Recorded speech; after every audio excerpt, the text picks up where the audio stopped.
Hello दोस्तों, नमस्कार, राधे राधे। आ जाओ भाई, आपका अकाउंटेंट का जो वैकेंसी आने वाला है, ये क्या हो रहा भाई, आपका जो अकाउंटेंट का वैकेंसी आने वाला कहाँ पर, एमआरएस में आने वाला है। अभी आया नहीं, आ जाएगा भाई, बहुत जल्दी आ जाएगा। सब लोग बहुत ही ज्यादा इंतजार कर रहे हैं, बहुत ही बेसब्री से इंतजार कर रहे हैं। किसके लिए? एमआरएस की वैकेंसी। और ये 110% मैं बोल रहा हूँ बार बार, ये आएगी और जरूर आएगी। क्यों? क्योंकि इसमें सेंट्रल गवर्नमेंट का हाथ है और इस पर काम भी बहुत अच्छी तरीके से हो रहा है। ठीक है, तो ये आपका आना तय है। और उसके लिए हम लोगों ने अकाउंटेंट का एक बैच स्टार्ट किया हुआ है, जिसमें हम लोग कॉमर्स का जो आपका 40 क्वेश्चन आता है उसके हिसाब से आपका स्टार्ट किया गया है, जिसमें हम लोग साझेदारी पढ़ रहे थे। साझेदारी का आप लोगों ने जो इंट्रोडक्शन क्लास था और एडमिशन का क्लास था, वो पूरा का पूरा हम लोगों ने पढ़ लिया है। विघटन और अवकाश हम पढ़ रहे हैं, जिसमें आज क्लास नंबर 2 होने वाला है। और क्लास नंबर 2 ही क्या है, आपका लास्ट क्लास होने वाला है। पार्टनरशिप में इससे ज्यादा आपके क्वेश्चन कहीं से बनने के चांसेस नहीं है। तो पार्टनरशिप का आज लास्ट क्लास है। इसके बाद हम नया क्लास शुरू करेंगे, नया टॉपिक शुरू करेंगे, जिसका नाम है प्रबंधकीय मैनेजमेंट।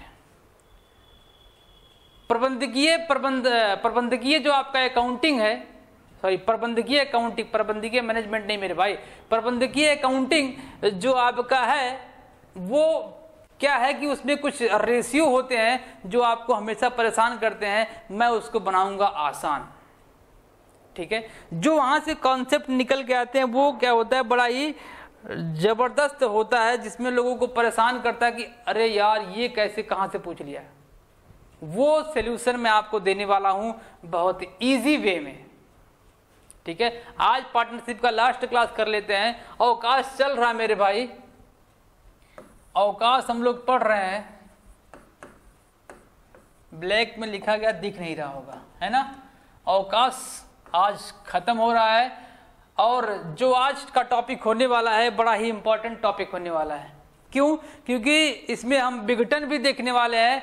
विघटन में क्या होता है भाई, किसी भी फर्म को बंद करना, उसे विघटन कहा जाता है। क्यों बंद होगा, किस लिए बंद होगा, वो अभी हम देखने वाले हैं। और इसके संबंध में कौन कौन से खाते बनाए जाते हैं वो हमसे मतलब नहीं है। हमको केवल जो रियलाइजेशन अकाउंट बनेगा, अभी तक हम लोग रिवैल्यूएशन अकाउंट देख रहे थे, यहाँ पर क्या बनेगा, रियलाइजेशन अकाउंट बनेगा। रियलाइजेशन अकाउंट के डेबिट में और क्रेडिट में क्या जाता है हमको ये देखना है, बस और कुछ नहीं देखना है। क्लियर? और इसका एक सिद्धांत है कि यदि फर्म दिवालिया होने के कारण किसी साझेदार का दिवालिया हो जाना होता है, तो उस कंडीशन में फर्म बंद हो रही है, तो उस संबंध में एक नियम लागू होता है, गार्नर ब्राम मर्रे। ये 3 पार्टनर थे, गार्नर, मर्रे और बिल्किंस। उसमें से भैया बिल्किंस दिवालिया हो गया था, उस कंडीशन में केस हुआ था। एक मिनट भाई,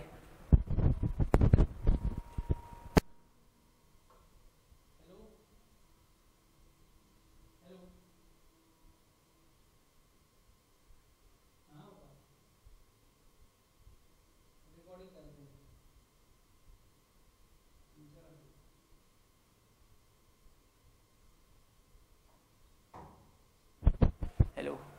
ठीक है, तो वहां पर केस हुआ था गार्नर वर्सेस मर्रे के बीच में। तो वहां से कुछ डिसीजन निकल के आए। तो वो डिसीजन, जो 4 डिसीजन होते हैं वो इंपॉर्टेंट है, बाकी और कुछ इंपॉर्टेंट नहीं है। पार्टनरशिप में इससे ज्यादा और कहीं से क्वेश्चन पूछा नहीं जाता है। तो शुरू करें भाई, आ जाओ शुरू करते हैं। आज का पहला टॉपिक क्या है? पहला टॉपिक है कि फर्म के समापन की विधियां, फर्म कैसे कैसे समाप्त हो सकती है। पहला कंडीशन देखिए, पहला कंडीशन देखो मेरे भाई क्या कह रहा है। पहले कंडीशन में कह रहा है कि सभी साझेदारों की सहमति के द्वारा, क्या, सभी साझेदारों की सहमति के द्वारा फर्म सभी साझेदारों की सहमति से समाप्त हो सकता है। अगर सब लोग एग्री हैं कि अब फर्म को नहीं चलाना चाहिए, प्रॉफिट नहीं हो रहा है, तो फर्म को बंद कर दो भाई। तो सबकी सहमति से फर्म को बंद किया जा सकता है, समापित किया जा सकता है। पहला कंडीशन। दूसरा कंडीशन क्या है? ठहराव द्वारा समाप्ति साझेदारी की स्थापना ठहराव द्वारा होती है। क्या है कि जो पार्टनरशिप फर्म होता है वो एग्रीमेंट के जरिए ही बनता है और एग्रीमेंट के जरिए ही बंद भी किया जा सकता है। तो दो कंडीशन निकल के आए। पहला कंडीशन कि सभी साझेदारों की सहमति होगी तो बंद हो सकता है। दूसरा कंडीशन एक एग्रीमेंट होगा, उसके हिसाब से क्या कर सकते हैं, बंद किया जा सकता है। आगे देखो क्या कह रहा है, और इसी प्रकार सभी साझेदारों के ठहराव से अथवा साझेदारों के बीच किसी अनुबंध के अनुसार फर्म को समाप्त किया जा सकता है, चाहे फर्म निश्चित अवधि के लिए स्थापित हुई हो या नहीं। ये कहां बताया गया था भैया, जो मीर अब्दुल थे बनाम अब्दुल गफ्फार 1985 में, इन दोनों के बीच में केस हुआ था और डिसीजन यही निकल के आया था कि ठहराव के द्वारा फर्म को समाप्त किया जा सकता है। क्लियर? तो ये क्या था, दो कंडीशन। पहला कंडीशन सब पूरा नहीं याद करना भाई, सभी साझेदारों की सहमति से और ठहराव के द्वारा। दो पॉइंट बना, ठहराव के द्वारा समाप्ति और सभी साझेदारों की सहमति से। अगला पॉइंट देखो क्या है, तो क्या कह रहा है कि अनिवार्य समाप्ति किसी फर्म की समाप्ति अनिवार्य रूप से कर सकता है। अनिवार्य समाप्ति कैसे होगा भाई, कैसे, उसके कुछ कंडीशन है जिसमें भाई ये मैंडेटरी हो जाएगा कि अब आपकी साझेदारी चलने वाली नहीं, आप उसको क्या कर दीजिए, बंद कर दीजिए। कंडीशन क्या बनने वाला है, हेलो हेलो, एक मिनट भाई।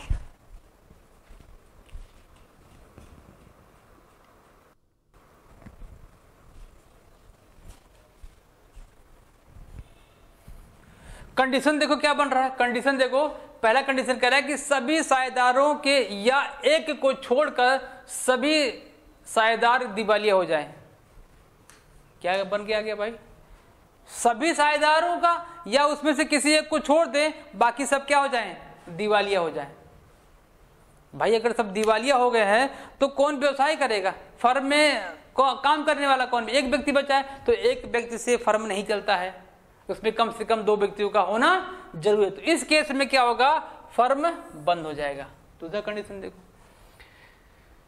किसी ऐसी घटना के घटित होने पर जिससे फर्म के कारोबार को चालू रखना अथवा साझेदारी व्यवसाय के रूप में चालू रखना गैर कानूनी हो जाए। कोई ऐसी घटना घटित हो जाए जिसमें वह फर्म चालू रखना गैर कानूनी हो जाए, तो क्या हो जाएगा,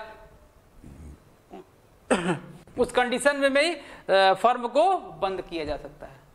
अगला इसमें नोट्स कुछ लिखा हुआ, क्या है नोट्स, क्या है, किंतु जब किसी फर्म द्वारा एक से अधिक अलग अलग उपक्रम या काम किए जाते हैं तो एक अथवा एक से अधिक उपक्रम या कामों का गैर कानूनी होना या कानूनी उपक्रम या कामों के संबंध में फर्म को समाप्त नहीं कर सकते हैं।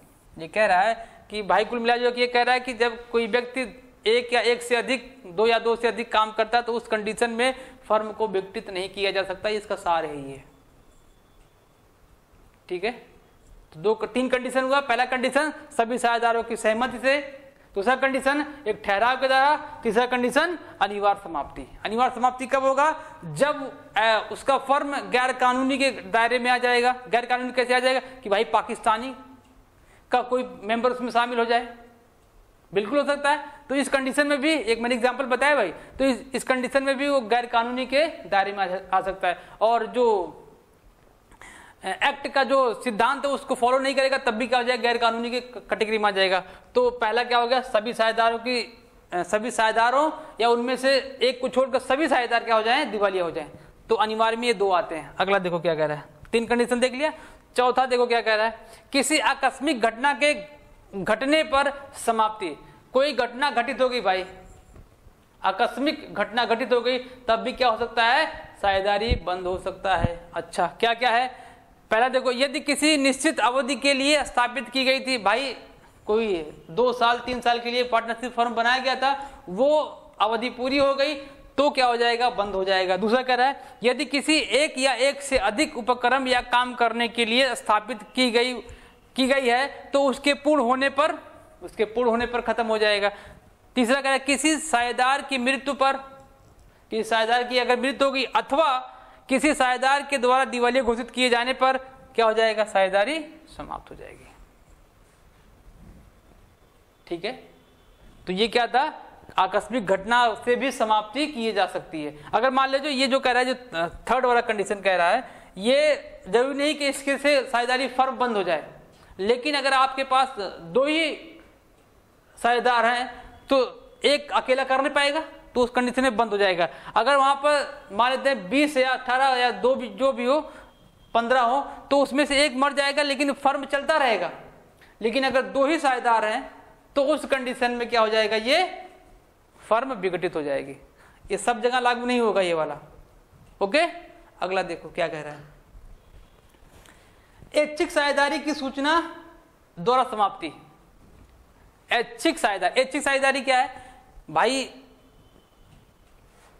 उनकी इच्छा पे डिपेंड करता है। क्या है, अब इसमें देखो क्या लिखा गया है, जब साझेदार ऐच्छिक हो तो ऐसी दशा में कोई भी साझेदार दूसरे सभी साझेदारों को फर्म को समाप्त करने की अपनी इच्छा की लिखित सूचना देकर फर्म को समाप्त कर सकता है। यही तो है ना, ऐच्छिक मतलब क्या है कि इच्छा पर डिपेंड हो।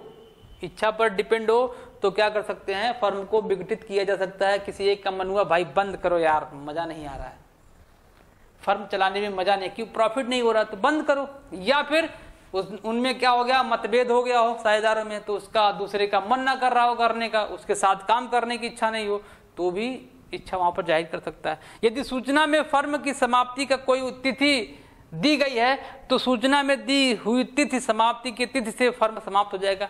सेम चीज है कि डेट दे दिया गया कि 2025 2 मार्च को क्या हो जाएगा, ये खत्म हो जाएगा, कल 2 मार्च है, तो फर्म क्या हो जाएगा, कल समाप्त हो जाएगा। अगला देखो, यदि तिथि नहीं दी गई है तो फर्म सूचना पहुंचने की तिथि से समाप्त हो जाएगा। कुल मिला जुला के अगर डेट दिया गया है तो डेट के अकॉर्डिंग, नहीं तो उसके इच्छा पर डिपेंड करेगा फर्म बंद करना है कि नहीं बंद करना है। क्लियर, आ जाओ अगला पॉइंट देखते हैं। लास्ट देख रहे हैं कि न्यायालय द्वारा समाप्ति, और कोई है क्या, हाँ एक और है भाई, न्यायालय द्वारा समाप्ति। किसी साझेदार के पागल हो जाने पर, अगर कोई साझेदार पागल हो गया तो फर्म चला ही नहीं पाएगा भाई, फर्म में काम ही नहीं कर पाएगा, तो न्यायालय क्या कर देगा, विघटित कर देगा। किसी साझेदार के अस्थायी रूप से अयोग्य हो जाने पर, अयोग्य मतलब वही कंडीशन दिवालिया हो गया हो या फिर जो योग्यता हो उसको पूरा ना करता हो। नेक्स्ट क्या, किसी साझेदार के दुराचरण के आधार पर भाई दुर्व्यवहार किया गया हो, उसके आधार पर, ये न्यायालय कह रहा है भाई। अगला कह रहा है किसी साझेदार की द्वारा जानबूझकर बार बार साझेदारी ठहराव को भंग करना। जानबूझकर क्या हो रहा है कि साझेदारी जो ठहराव है, एग्रीमेंट है, उसको तोड़ा जा रहा है, उसका फॉलो नहीं किया जा रहा है, तो उस कंडीशन में न्यायालय क्या करेगा, साझेदारी को भंग कर देगा। किसी साझेदार द्वारा अपने हिस्से का हस्तांतरण करने पर, किसी साझेदार ने अपने हिस्से का हस्तांतरण किसी थर्ड पार्टी को करना चाहा तो उस कंडीशन में भी क्या करेगा, न्यायालय बंद कर देगा। तो आपको यह देखना है कि न्यायालय द्वारा समाप्ति में कौन कौन से पॉइंट आ रहे हैं, अनिवार्य समाप्ति में कौन कौन से पॉइंट आ रहे हैं। ये आपको 2 पॉइंट ध्यान रखना है कि इस केस में क्या क्या आ रहा है। देखो, फर्म के विघटन के समय हिसाब के निपटारे में निम्न दशाएं, भाई इंपॉर्टेंट है, ये कई बार एग्जाम में आया हुआ है। ये कह रहा है कि जो फर्म के विघटन का हिसाब होता है वो सबसे पहले किसको दिया जाएगा, सबसे पहले किसको दिया जाएगा मेरे भाई। देखो जो सीक्वेंस लिखा गया, पहले नंबर पर ये, दूसरे नंबर पर ये, तीसरे नंबर पर ये, चौथे नंबर पर ये। पहले नंबर पर किसको दिया जाएगा, साझेदारों को छोड़कर अन्य पक्षकारों के ऋणों का भुगतान करना। जो साझेदार होते हैं, यदि साझेदार ने ऋण दे रखा है तो उसको छोड़ देंगे, लेकिन यदि बाहरी व्यक्ति ने फर्म को लोन दे रखा, सबसे पहले लोन का भुगतान करेंगे। पहला चीज, सबसे पहले लोन का भुगतान करेंगे, यह आपका पहला हो गया। दूसरा क्या कर रहा है कि इसके बाद प्रत्येक साझेदार को यह धन अनुपातिक रूप से भुगतान किया जाएगा जो कि उसके फर्म की पूंजी के अतिरिक्त ऋण के रूप में दिया गया है। आ जाओ, किसके रूप में, ऋण के रूप में। अभी उसके पूंजी का भुगतान नहीं हो रहा है। पहले नंबर पर लोन बाहरी व्यक्तियों का, दूसरे नंबर पर लोन, लेकिन कौन से, जो साझेदार ने फर्म को दे रखा है। तो पहला स्टेप लोन, दूसरा स्टेप भी लोन लेकिन साझेदार का, तीसरा स्टेप देखो प्रत्येक साझेदार की पूंजी का अनुपातिक हिसाब से वापस करना। अब यहां पर पूंजी का भुगतान होगा, अनुपातिक रूप से पूंजी का भुगतान होगा, ना कि टोटल किया जाएगा। ठीक है, एक रेशियो बनेगा, रेशियो के अकॉर्डिंग ही क्या किया जाएगा, पूंजी का भुगतान किया जाएगा। 4th नंबर पे उपयुक्त भुगतान करने के बाद कोई धन शेष बचे तो वह लाभालाभ अनुपात में बांट लिया जाएगा। लाभालाभ का मतलब क्या था? पीएसआर, जो उनका लाभ हानि अनुपात था उसके अनुसार बांट लिया जाएगा। तो पहला क्या? ऋण का भुगतान, दूसरा क्या? साझेदारों के ऋण का भुगतान, तीसरा क्या? कैपिटल का भुगतान, वो भी आनुपातिक। लास्ट बच रहा है, यदि उसके बाद भी बच रहा है तो क्या करेंगे? ये पेमेंट आएगा कहां से भाई? ये विघटन कर रहे हैं तो ये बार बार पैसा पेमेंट करने की बात कर रहे हैं, तो ये पैसा आएगा कहाँ? फर्म की संपत्तियों को बेचा जाएगा। क्या? फर्म की संपत्तियों को बेचा जाएगा, उससे जो पैसा प्राप्त होगा उसका बंटवारा करने की बात कर रहा है। तो स्टेप आप जरूर लिखिएगा, ठीक है। लास्ट में क्या? लाभालाभ अनुपात में बांटा जाएगा यदि कोई पैसा बच जाता है तो। आ जाओ, ये तो क्या था? आपके बेसिक पॉइंट थे और इंपॉर्टेंट पॉइंट थे, ठीक है। उम्मीद है कि आप लोगों ने लिखा भी होगा, नहीं लिखा होगा तो स्क्रीनशॉट ले लिए होंगे, अच्छी बात है। अब देखो हम बनाने जा रहे हैं क्या? रियलाइजेशन।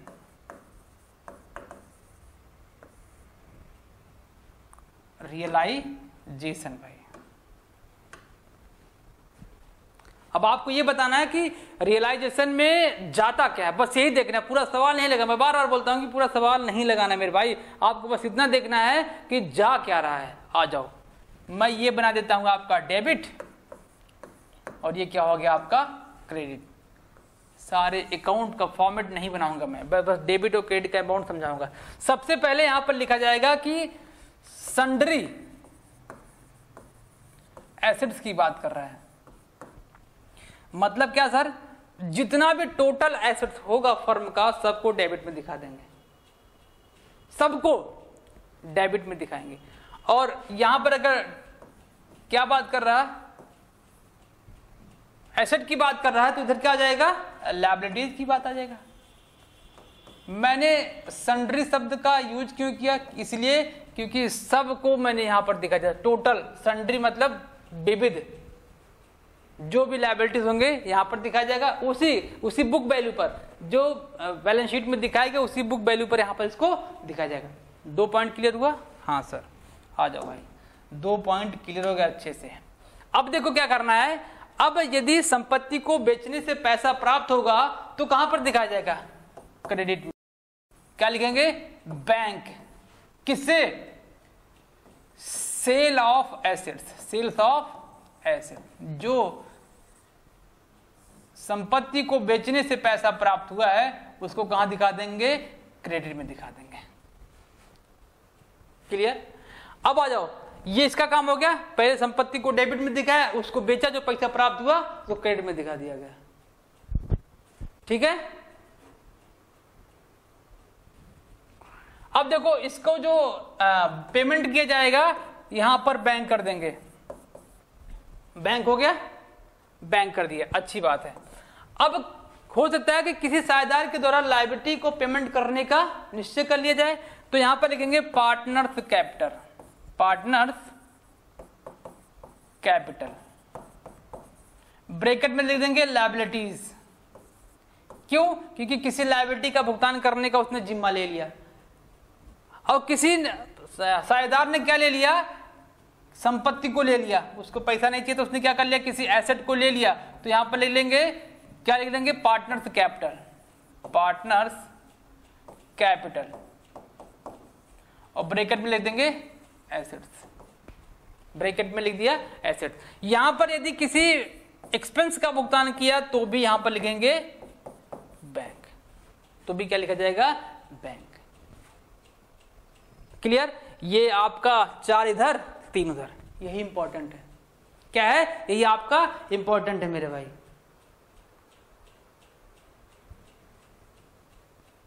अब कोई स्पेशल रिजर्व बचा हो तो क्या करेंगे? स्पेशल रिजर्व बचा है तो स्पेसिफिक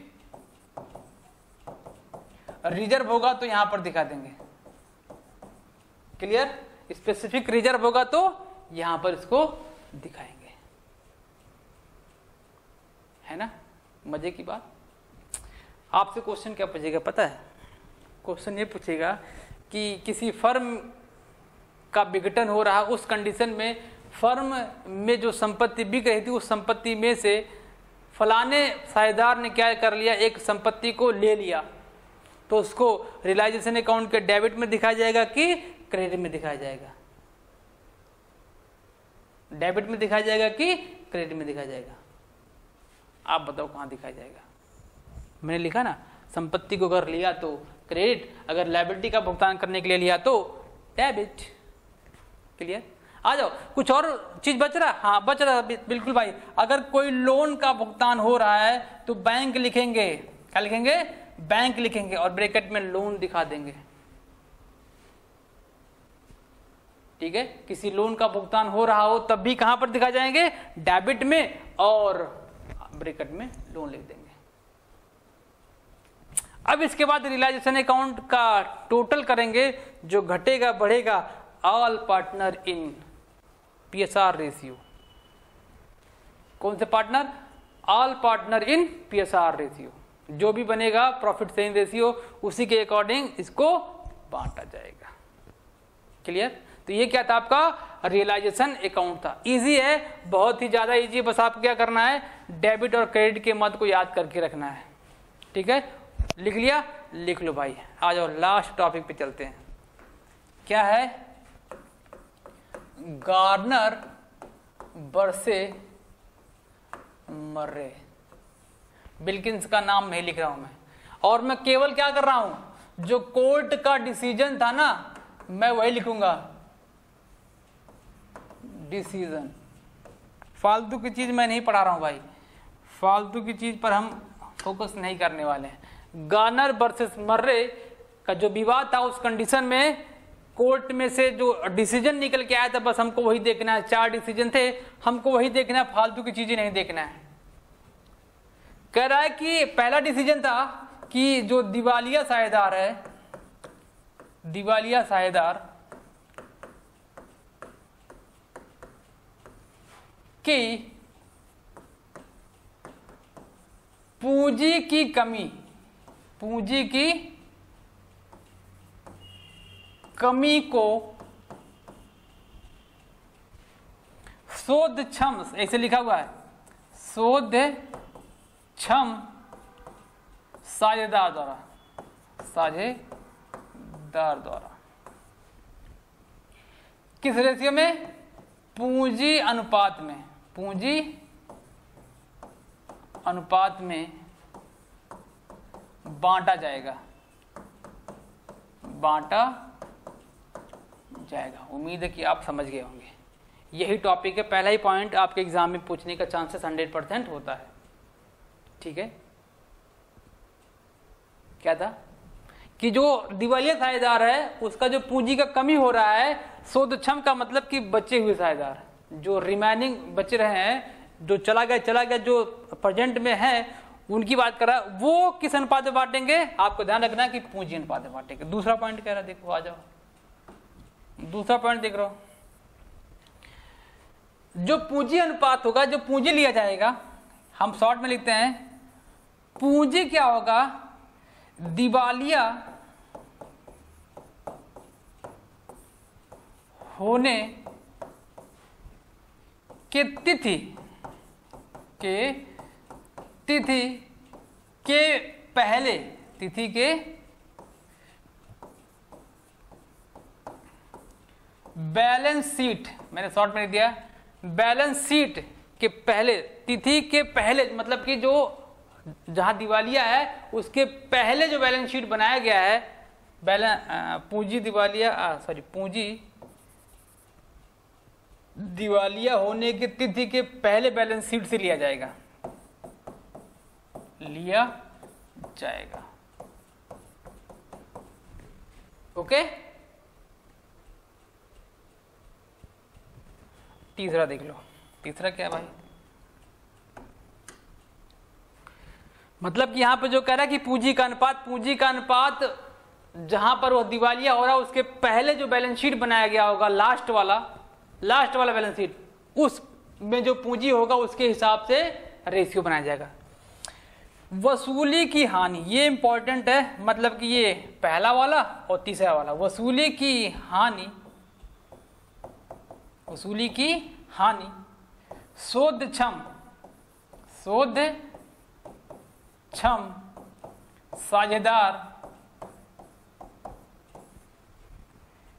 कौन से, PSR, profit sharing ratio, PSR, या फिर कहें लाभ हानि अनुपात, लाभ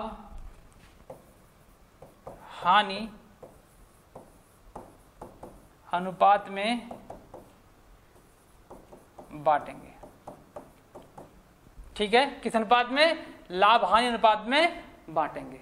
लास्ट पॉइंट देखो मेरे भाई, पार्टनरशिप का लास्ट पॉइंट, ये जो वसूली की हानि किसके, शोधक्षम साझेदार द्वारा लाभ हानि अनुपात में बांटा जाएगा, वो वसूली की हानि,